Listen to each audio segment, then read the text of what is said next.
Hey Cozy Crew, it's Jessica with Stay Cozy Creative Co. And today I'm working on my granny tree skirt. And my goal is to have a full video tutorial ready for you guys fairly soon, but it's not ready yet. And so I thought that I would just show you how I'm going to do my next round. And so if you're inspired and are wanting to get started on your own, maybe that will give you at least an idea on how I'm kind of working on this. So that you can get started. Otherwise, after this one is done, I do plan to record a full video tutorial making another tree skirt to put on my channel. And then also I want to have a written pattern available on my website if you prefer using a written pattern as opposed to a video tutorial. So I hope that this is helpful. I hope you enjoy it, and thanks for being here.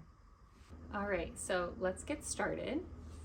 My goal on this tree skirt is to kind of alternate my patterns and then have them repeat. So with this next color, the pine green, here I did 2 triple crochet stitches, and so I'm going to kind of mimic that style all the way around this next round.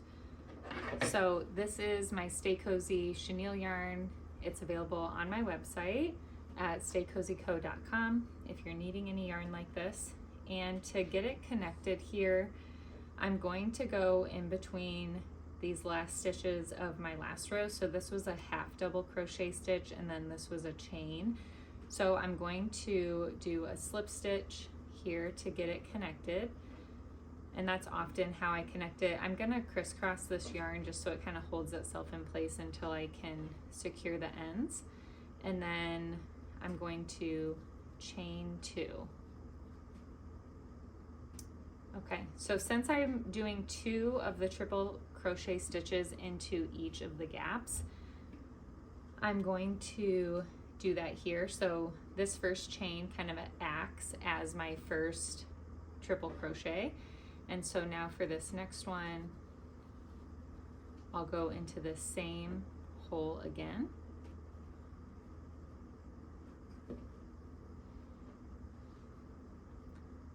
And do my 1, 2, 3. So there's my triple crochet. And don't worry about all these ends, they will be secured in place before I'm done with the skirt. So now what I'm going to do is just work my way all the way around, and I'm going to go into each of these holes. So since I am making this for the first time, I'm not sure how the spacing is going to look. My goal will be to go into these big holes here, but here you can see that I have 2 stitches, so it kind of alternates like 1 puff stitch and then 2 and then 1 and then 2. So if it's getting too tight, I might have to go into here in between the stitches, but I'm gonna kind of play that by ear and see what happens. So I'm gonna, well, usually I would work like this and then be over here so I feel like I can go this way, but with ease of you guys watching, I'm gonna try and work sideways like this, and hopefully it'll work. So that was my final stitch, and then I'm going to chain 1, and I'm going to do that in between each of my 2 sets of triple crochet stitches. So I'm going to go into this next gap.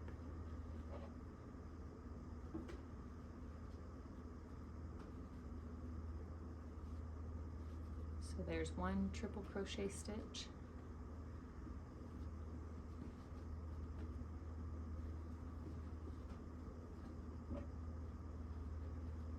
And here's my second one.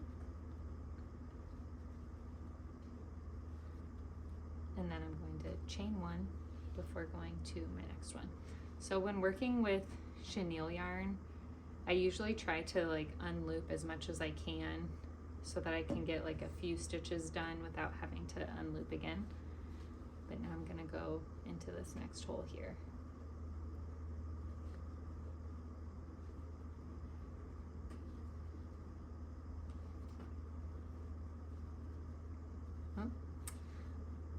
Almost did a double crochet stitch, but I need to do a triple.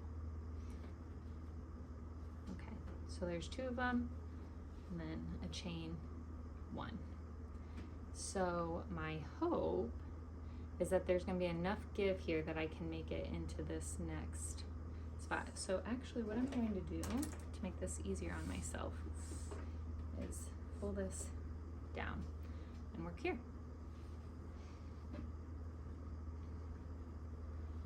So 1, 2. If you like the way this looks but you've never done hand crochet before, don't worry.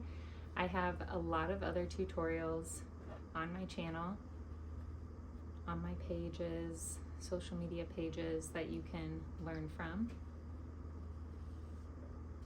And when I do my actual tutorials, usually I go slower.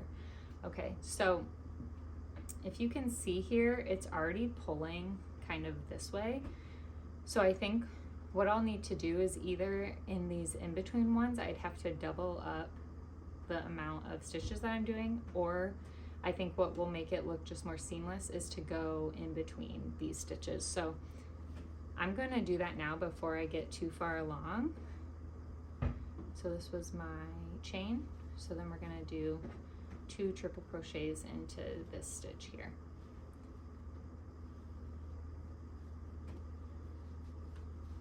So the amazing thing with any type of crochet really is that you can kind of experiment as you go.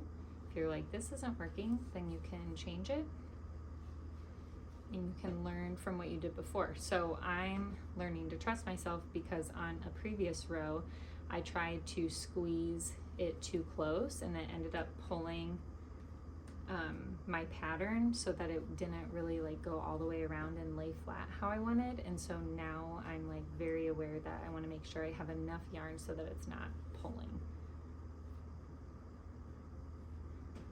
So you can see there it's laying more flat, and now I'm ready to go into this next stitch here, and I think that that will just be a better spacing for this whole entire round.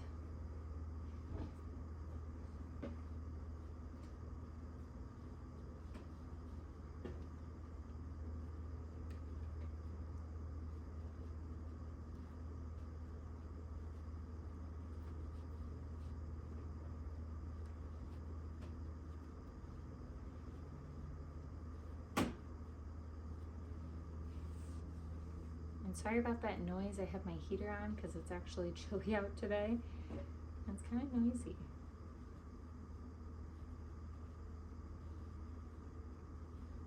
I actually had Christmas music playing before, but sometimes when I do videos, I feel like music can be distracting. But now I'm kind of thinking maybe I need some background music. So I'm gonna actually turn some on. Okay, this is not an ad, but I just got one of these poppies at my local grocery store, Hy-Vee. It's a cranberry fizz, and it's really good. And it's super cute and festive, and they were on sale. So I highly recommend. So I'm almost done with this skein of yarn, and it looks like I'm gonna make it about halfway around. So I'll probably need at least one more skein.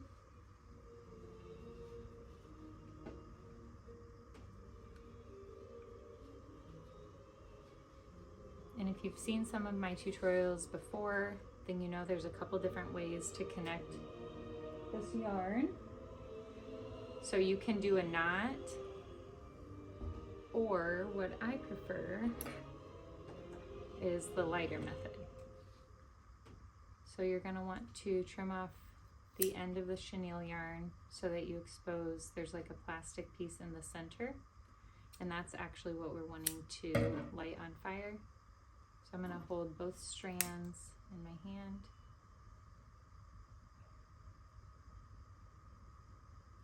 Light those, and then gently put them together.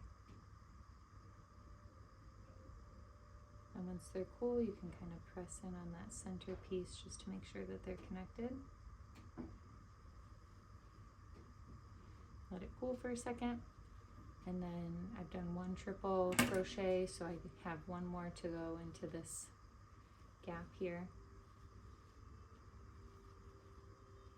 And chain 1, and I'll keep going. So it was just under halfway, I think, so I might have to use a little bit more yarn.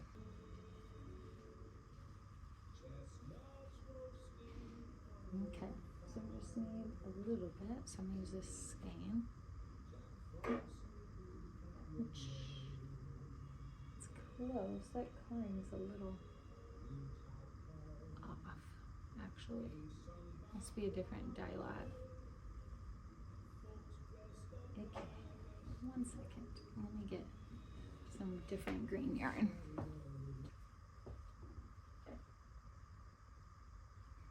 These must all be different dye lot.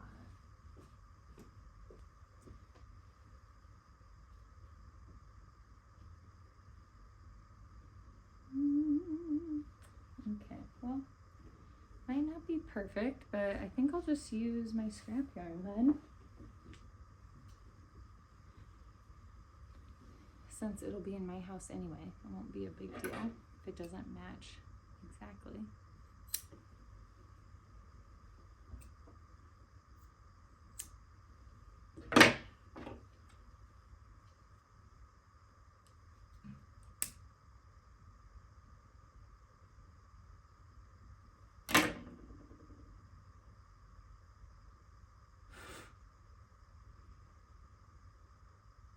So when using a lighter on your chenille yarn, you do want to make sure to avoid burning the actual yarn.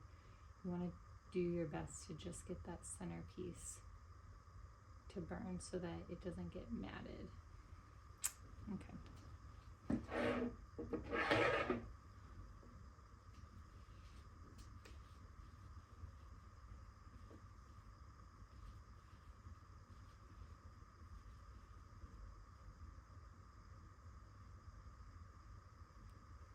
Okay. I thought it wasn't a big deal, and actually that's really gonna bother me. Gosh, I hate it when the yarn is different enough like that. Okay, so I guess I need to go look for another skein. Okay, finally found the matching one. Man, that is so annoying when that happens.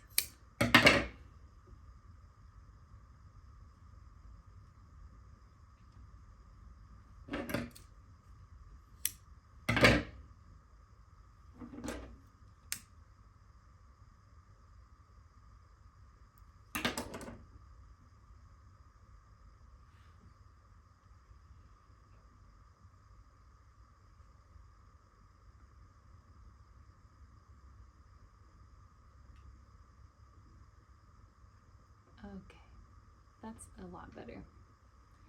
I don't know if it's as noticeable in the video as in person, but I'm a lot happier with how this looks. Okay, now that we've made it all the way back around, we're going to mimic how we started the beginning of this round, and that was by going in between these 2 stitches of the previous round. We're going to do 1 triple crochet into here and then chain 2 plus a slip stitch to get it connected back. So that should make it look very similar to our beginning. So here's our triple crochet, and then we'll do 1, 2 chain, and then we'll do a slip stitch into there, and then I'll pull this yarn through.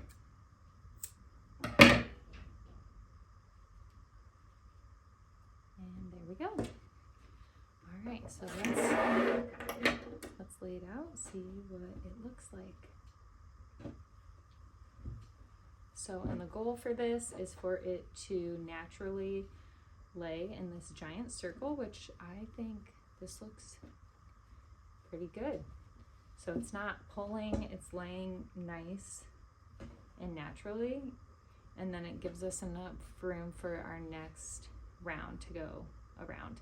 So as you can see, my color pattern has been red, white, green, cashmere. So this is my burnt red, white, pine, cashmere, and then the red, white, green. And so I'm gonna do another round of cashmere, and then I think how I'm going to finish it is with a red border. And I don't know, I like how this looks too, honestly. but I think I want, my tree at my house is pretty big, and so I think I want this to be able to stick out a little bit so I can see it. Before I let you go, I'm gonna show you what it looks like on my pink tree. Even though this is not where I'm going to end up having it, I wanna give you an idea of what it looks like so far before I'm even done.